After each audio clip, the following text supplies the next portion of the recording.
வணக்கம். நீடித்த நிலையான வளர்ச்சிக்கான இலக்குகளை உள்ளூர் மயமாக்குதல். கருப்பொருள் 7.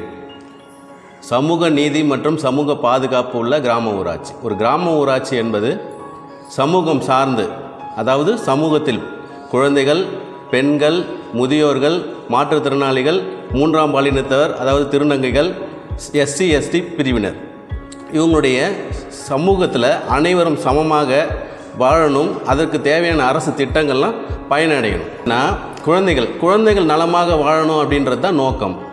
குழந்தைகள் பார்த்திங்கன்னா கருவுற்ற தாய்மார்களிலிருந்து பாலூட்டும் தாய்மார்கள், மேலும் 0 to 3, 3 to 6 இந்த குழந்தைங்களுடைய வளர்ச்சிக்கு அரசாங்கம் என்னென்ன திட்டங்கள் கொண்டு வந்திருக்குது, அதெல்லாம் அந்த குழந்தைங்களுக்கு சென்று சேர்ந்து அறிவுடனும் திறமையான பிள்ளைங்களை வளர்க்கணும். அப்போ தான் எதிர்காலத்தில் இந்த குழந்தைகள் நல்ல நிலைமைக்கு வருவாங்க.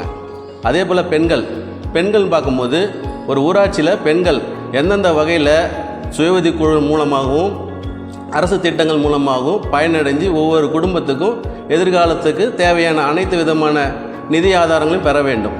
முதியோர்கள், அதாவது உடல் உழைப்பு கொடுக்க முடியாத, இதுவரையிலும் உழைச்சி களைச்சி போனவங்க, மேலும் குழந்தைகள் அந்த பெற்ற பிள்ளைங்களால் எந்த வகையிலையும் உபயோகம் இல்லாத மூத்த குடிமக்களுடைய வாழ்வாதாரத்துக்கு மேம்படுத்த அரசு சார்பாக செயல்படுத்தும் நிதி உதவி, மேலும் உதவித்தொகை, அவங்களுடைய வாழ்வாதாரத்தை மேம்படுத்த வேண்டும் என்பது நோக்கம்தான். அதே போல் பார்த்திங்கன்னா மாற்றுத்திறனாளிகள் என்பவங்க சமூகத்தில் ரொம்பவும் கஷ்டப்படுறது, அவங்க மன ரீதியாகவும் உடல் ரீதியாகவும் கஷ்டப்படாமல் அவங்களும் சாதாரண மக்களாக திகழணும். அதுக்காக ஊராட்சியில் நாம் என்ன பண்ணணும் அப்படின்றதுக்கு அரசாங்கம் பல திட்டங்கள் கொண்டு வந்திருக்குது. அவர்களுக்கு பார்த்திங்கன்னா மாற்றுத்திறனாளிக்கான அடையாள அட்டை வாங்கி கொடுக்க வேண்டும். அதே போல் பார்த்திங்கன்னா அவங்களுடைய உதவித்தொகை, மேலும் சமூகத்தில் அவங்க மன ரீதியாகவும் உடல் ரீதியாகவும் பாதிக்காமல் திறம்பட வாழ வேண்டும். ஊராட்சியில் திருநங்கைகள், அதாவது அவங்களுடைய வாழ்வாதாரத்துக்கு மேம்படுத்தணும், அவங்களுக்கு அடையாள அட்டை வாங்கி கொடுக்கணும், அவங்களுக்கு அரசின் திட்டங்கள் பயன்பெற செய்யணும். அதே போல் பார்த்திங்கன்னா SC ST பிரிவினர், அவங்களுக்கு தேவையான அடிப்படை தேவைகளும் அவங்களுடைய வாழ்வாதாரத்தை மேம்படுத்தவும் அரசு கொடுக்கும் திட்டங்கள் செயல்படுத்தணும்.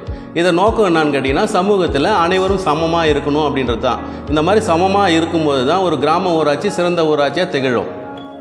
சமூக நீதி மற்றும் சமூக பாதுகாப்பு அப்படி திகழணும்னா அரசாங்கம் பல திட்டங்கள் கொண்டு வந்திருக்குது. அதில் பார்த்திங்கன்னா மகாத்மா காந்தி தேசிய ஊர வேலைவாய்ப்பு உறுதி திட்டம், இது பார்த்திங்கன்னா ஆண் பெண் சம வேலை சம ஊதியம். அதே போல் பார்த்திங்கன்னா அனைத்து கிராம அண்ணா மறுமலர்ச்சி திட்டம். இது வகையில் பார்த்திங்கன்னா ஒரு ஊராட்சிக்கு தேவையான அனைத்து அடிப்படை தேவைகளை இந்த திட்டத்தின் மூலமாக நிறைவேற்றி எல்லா பகுதியும் சமமான நிர்வாகத்தை கொண்டு வரணுன்ற நோக்கம். அதே போல் பார்த்திங்கன்னா நம்மளுடைய தமிழக அரசு கொண்டு வந்திருந்த சமத்துவபுரம் பார்த்திங்கன்னா அனைத்து சமுதாயத்தினரும் 100 வீடுகள் கொண்ட ஒரு பகுதி, அதாவது ஒரு 8 முதல் 10 ஏக்கர் நிலத்தை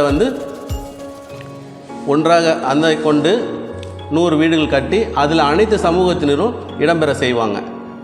இவ்வாறு சமூக நீதியை பாதுகாக்கின்ற நம்மளுடைய அரசாங்கத்துக்கு மேலும் மேலும் ஒத்துழைப்பு கொடுத்து சமூக நீதியை மேலும் சிறப்புடன் செயல்பட அனைவரும் வேண்டிக் கொள்கிறேன். நன்றி, வணக்கம்.